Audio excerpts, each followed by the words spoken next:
Hello everyone, welcome back to Shaurya. और आज मैं स्टार्ट करने जा रहा हूँ क्लास 12th का electrostatics unit. Okay, as far as your IIT and NEET exams are concern, तो इनके लिए मैं आपको एक स्ट्रेटजिक टिप भी दूंगा।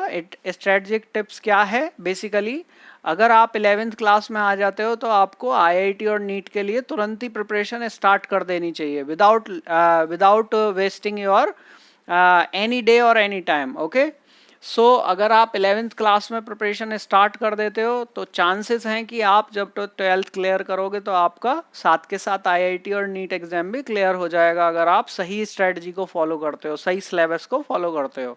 बट अनफॉर्चुनेटली अगर आपकी 11th क्लास हो गई है और आपको 12th में प्रॉपर गाइडेंस मिलता है और आपको पता चला कि भाई अब 12th में हम आ चुके हैं और बेसिकली अब हमें तैयारी शुरू करनी है, तो आपको अपनी एक पैरेलल स्ट्रेटजी बनानी पड़ेगी जिसमें आपको 12th क्लास के साथ साथ 11th क्लास का भी सिलेबस कवर अप करना पड़ेगा, थोड़ा सा ज़्यादा टाइम देके। ओके, सो अगर आपने बेसिकली अभी तक 11th क्लास का सिलेबस 12th क्लास के सिलेबस के साथ स्टार्ट नहीं किया है तो उसके लिए मैंने 3 लेक्चर बना दिए हैं और उनका लिंक मैंने डिस्क्रिप्शन बॉक्स में, इस वीडियो के डिस्क्रिप्शन बॉक्स में दे दिया है। आप उनको देख सकते हो और अपना 11th का सिलेबस रिवाइज करना स्टार्ट कर सकते हो।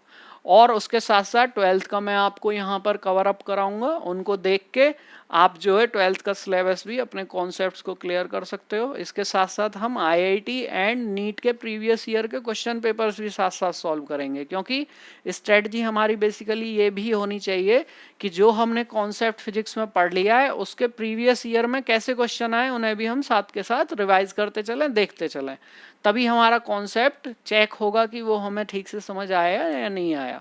सो today we are starting with electrostatics, और इलेक्ट्रोस्टैटिक्स में सबसे जो बेसिक टॉपिक आता है वो कूलम्ब्स लॉ आता है। हम बेसिकली यहाँ पर जो बेसिक टॉपिक्स होंगे उनकी केवल बेसिक नॉलेज आपको देंगे, डिटेल में नहीं जाएंगे। थ्योरेटिकल डिटेल के लिए सेपरेट वीडियो बनाई जाएगी जो आपके होल सिलेबस को कवर अप करेगी according to your board exam. But as we are talking about here IIT and NEET exam, then only for saving time we will go through concepts, important concept, जिससे हमारा question solve करने में time solve हो। So here is Coulomb's law in electrostatics. What this Coulomb's law state is, Coulomb's law ये बताता है, let's say we have 2 point charges, okay, Q1 and Q2 placed in vacuum at some distance small r from each other. Okay, अगर दो charge हैं हमारे पास और vacuum में रखे हैं at distance small r in vacuum, then there will be electrostatic force of attraction और repulsion between them, and the force between these two charges will be given by the formula F is equals to K Q1 Q2 upon R square. Okay, where K is proportionality constant, where K is proportionality constant having value 1 upon 4 pi epsilon naught, where this epsilon naught is permittivity of vacuum, or we say absolute permittivity of vacuum also, absolute permittivity also, permittivity of vacuum, okay, or we say absolute permittivity also. It has a value of 8.85 into 10 की power minus 12 and its unit used to be how much, Coulomb square upon Newton meter square, ये इसकी unit होती है। okay, so as I said that when these charges will be placed in vacuum, then this formula will be applied. If I will put this value of K here, then this will be force when the charges are placed in vacuum. So in subscript I have put vacuum, VAC. It is denoted that these charges are put in vacuum. Then the formula will become 1 upon 4 pi epsilon naught Q1 Q2 upon R square. This you have to remember. Okay, this is the Coulomb's law that you know. अब now suppose कीजिए कि हमने इस पूरे system को एक dielectric medium में रख दिया जिसका डाइलेक्ट्रिक कांस्टेंट K है। Okay, if this whole setup is placed in a medium of dielectric constant K. Okay, so we are writing when the two charges are placed in a medium of dielectric constant K. Okay, dielectric constant को हम relative permittivity भी बोलते हैं, और relative permittivity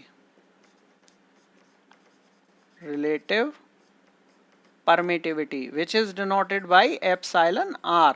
epsilon r से relativity को हम relative permittivity को डिनोट करते हैं. तब इसकी फॉर्म क्या हो जाएगी? Then it will be when charges are placed in some other medium. So we will write F medium. Now what we have done? We have covered the whole space between these two charges with some medium like this, and it has a value of dielectric constant K. So we will denote the force between these two charges by F medium, and this will be given by 1 upon 4 pi epsilon. Now we will not use epsilon here. We will epsilon not we will not use. We will put here only epsilon, and this will be q1 q2 upon r square. Now what is the value of this epsilon? Epsilon has a value of epsilon naught epsilon r.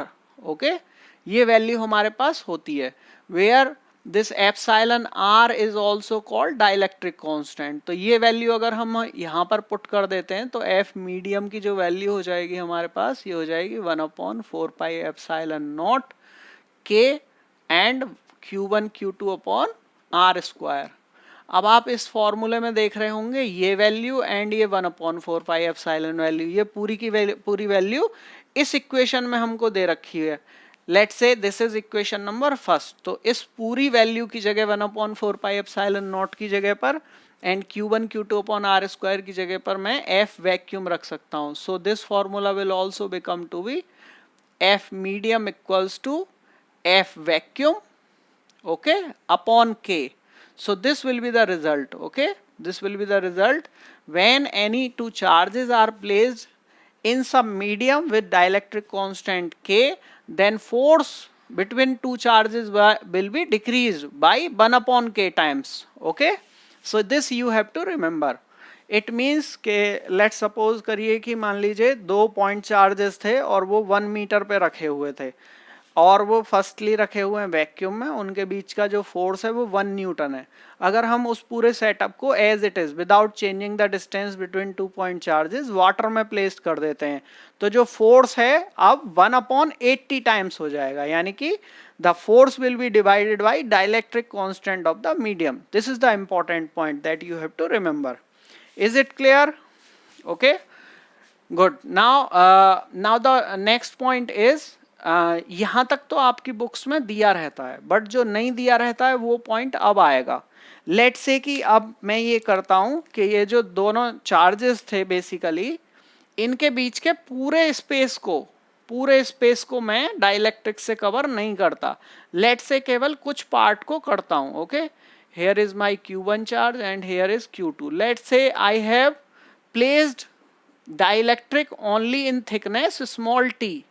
This is the thickness of dielectric and this is in only t distance and dielectric constant is k still. Now what will be the force? The force will now be given by some other formula, and here we will use this r as r effective. Okay, so we will use this formula as to be 1 upon 4 pi epsilon naught q1 q2 upon r effective square. It means this distance will be changed and this distance will be something else, and what this distance will be, r effective now will become equals to r minus t plus t root k. Okay, this you have to remember. This is important concept. So now when I have filled only some part of the distance, some part of the separation between these two charges with some dielectric, then r effective will be reduced to this amount.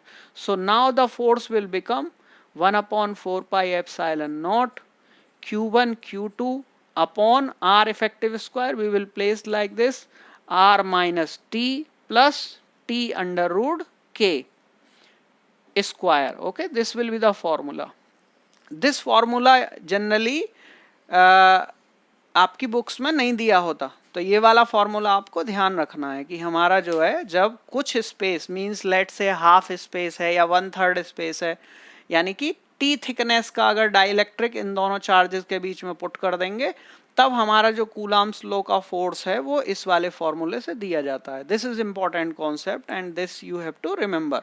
Okay, now we are moving forward and I hope so कि आपको ये important concept Coulomb's law का समझ में आ गया होगा. Okay, तो इस पे कई सारे क्वेश्चंस आते हैं जो हम नेक्स्ट टर्न पे वीडियोस में देखेंगे कि अगर कुछ पार्ट जो है हमारा दो चार्जेस के बीच का सेपरेशन का कुछ पार्ट डाइलेक्ट्रिक से कवर होता है तब हमारा फोर्स कितना हो जाता है. तो इस फॉर्मूले को आप यूज करके, ये जो फॉर्मूला दिया हुआ है, आप सिंपली उनके बीच का फोर्स कैलकुलेट कर सकते हो. Okay, now we are talking about another important concepts. You know very well and you have studied principle of superposition of charge. Okay, so we are talking about principle of superposition of charges. Principle of superposition of charges. Okay, तो basically principle of superposition of charges क्या बताता है हमको. Let say कि we have basically number of charges in space. This is x-axis, this is y-axis. We have number of charges in space, something like let's say we have here q1, okay, here we have q2, okay, and here we have q3. अब इन सारे charges की वजह से, late से q3 is here, इन सारे charges की वजह से इस पर्टिकुलर चार्ज पर, लेट से this is q0. if we are to find the total force on this q0 charges due to all these three forces, okay, and distance between these is between q1 and q0 is r1, between q0 and q2 is r2, and between q3 and q0 is r3.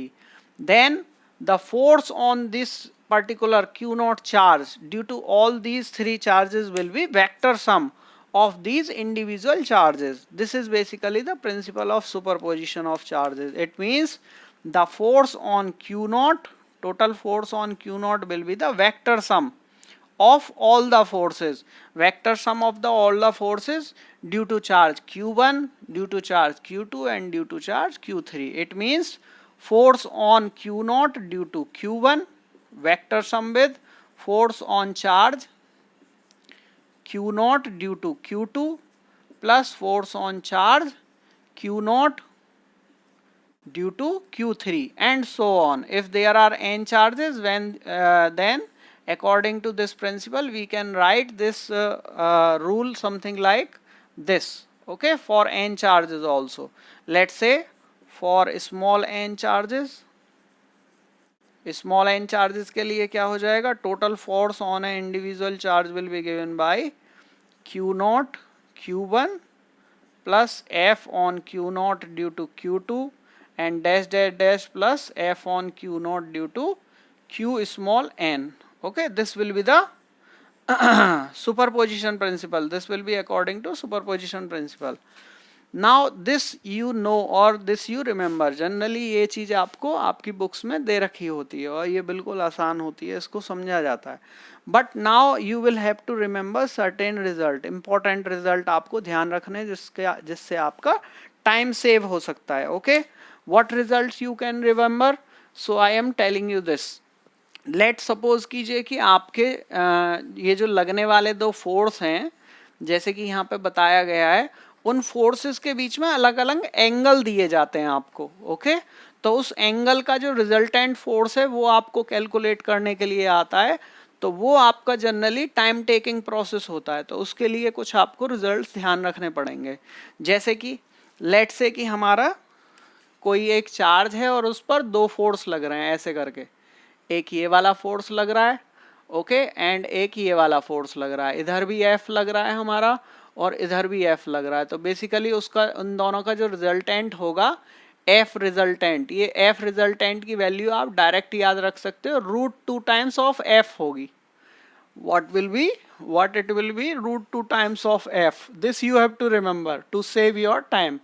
And this result come out to be by the triangle law of vector addition and also by parallelogram law of vector addition से ये हमको आता है. इसी तरीके से अगर मान लीजिए हमारे पास इन दोनों के बीच का एंगल लेट से अभी तो 90 डिग्री था, 90 डिग्री ना होके लेट से ये जो है हमारे पास 60 डिग्री हो जाता है. Now let's say this is f, and now this angle between these two is 60 degree.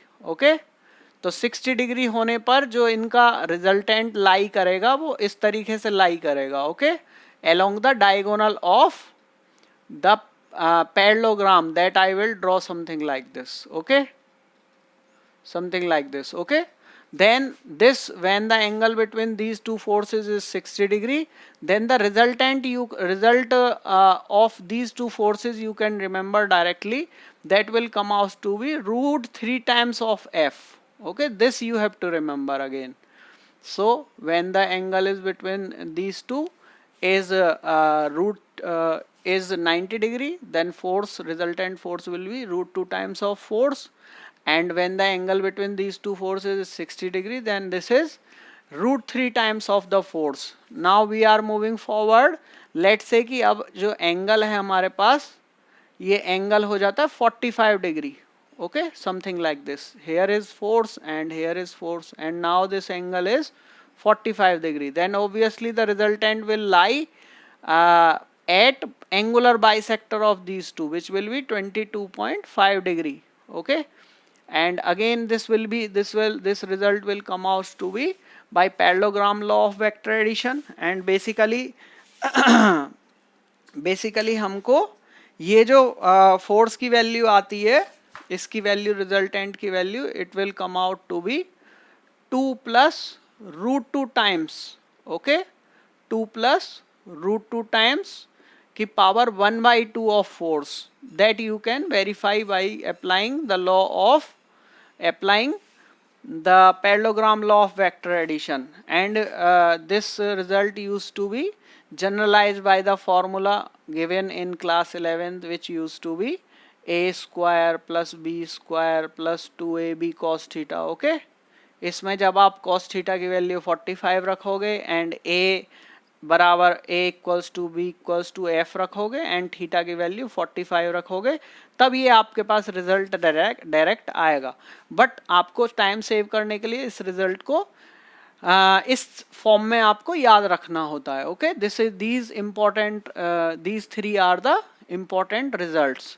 More important results are if we have basically force on a common point in opposite direction. Here it is and here these two forces are equal, then F resultant will be 0.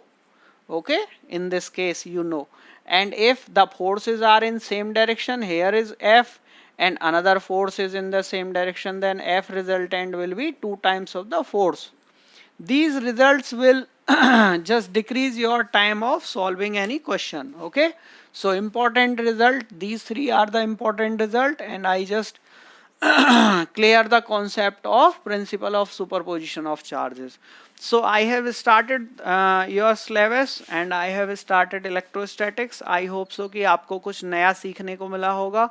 ये results जो मैंने आपको बताएं इनको आप remember रखिए और इन पे बेस्ड हम नेक्स्ट टर्न पे क्वेश्चन ट्राई करेंगे और आपको उन क्वेश्चंस की प्रैक्टिस करनी है. और आप अप्लाई करके जो आईआईटी के प्रीवियस ईयर के क्वेश्चंस हैं या नीट के प्रीवियस ईयर के क्वेश्चंस हैं उनमें भी आप देख सकते हो कि ऐसे रिजल्ट्स काफ़ी टाइम आपको यूज़ होते हैं और इनको यूज़ करके आप काफ़ी टाइम सेव कर सकते हो. बाकी आपको मैं 11th क्लास की और अदर जो वीडियो मैं शूट करूँगा उनके लिंक आपको डिस्क्रिप्शन बॉक्स में मिल जाएंगे. आई थिंक कि उन्हें आप देखिए और अपना कॉन्सेप्ट्स को क्लियर करिए. चलिए अभी के लिए इतना ही. Thank you so much. Have a nice day. Take care.